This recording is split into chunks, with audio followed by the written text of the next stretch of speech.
For Monday evening's practice, I taught Garundasana, eagle pose, as the peak posture of the vinyasa practice.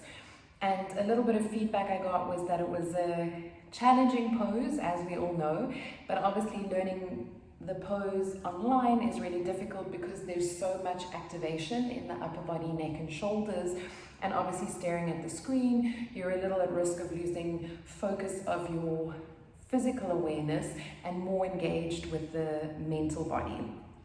So I'm going to give a few examples, a few modifications in this video of the arm position. Then I'll do a follow-in video for the leg position, and that is some amazing thunder growling in the background, okay? The weather gods are quite interesting at the moment worldwide. I like to recommend, obviously you'll do your warm-up. I'll include a lot of threading the needles, some seated twists, some big movements, opening into the side body. The first modification is to bring the forearms to touch, okay? So from the elbows right the way up to the fingers are sandwiched like glue. Notice I'm keeping the elbows in line with the shoulders, okay? And then from here, you can use this in your standing pose, or if you're teaching, it's really fun to play with as an arm variation for low lunge, high lunge, even just a standing variation, because whether you're rounding into the shoulders, whether you're coming back, I like to open up. It can be really challenging for people to keep that activation all the way to the fingers. And then of course you could always round forward, okay? From there, those who are able to follow full eagle arms, the teaching language would be to start with the arms out in line with the shoulders. You're going to hook underneath. So the intention is to sandwich elbow on elbow.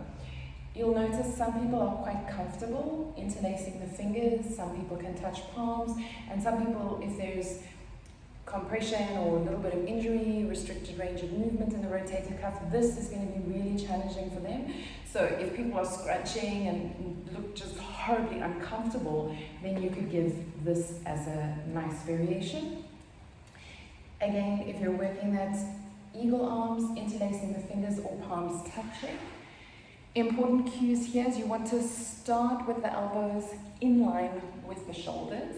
Depending how you're moving in the Garundasana, which variation you're doing, or maybe you're using these arms in low lunges, they can be part of a Garundasana seated series, part of a warm-up.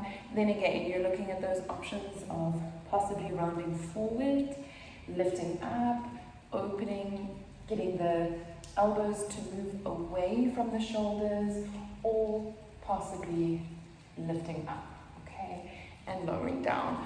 So important when you're doing Garundasana, the full pose. Like I said, I'm going to do a couple videos that you can come and recap. The minute you're challenging balance, and the whole purpose of this pose is to acknowledge balance on left and right side. It's a very strong strengthening pose, as well as challenging balance pose. It's also creating twists, and it's with those hip and shoulder mechanics. If you're a teacher, check out our hip and shoulder modules, Fundamentals of Anatomy, with physiotherapist Lindsay Harris. If you are a student, be mindful when you come into this pose. The minute you're fixating and you're needing to come back to look at the screen, if you're doing an online class, drop the arm position, okay? Disengage, watch, listen, and then come to take that shape, okay? Remember, same as the hips, we'll have different responses in opposite shoulders. So where you're comfortable on one side, you might feel restricted on the other. So I hope that helps, and the intention is to get the maximum out of the pose with minimal injury.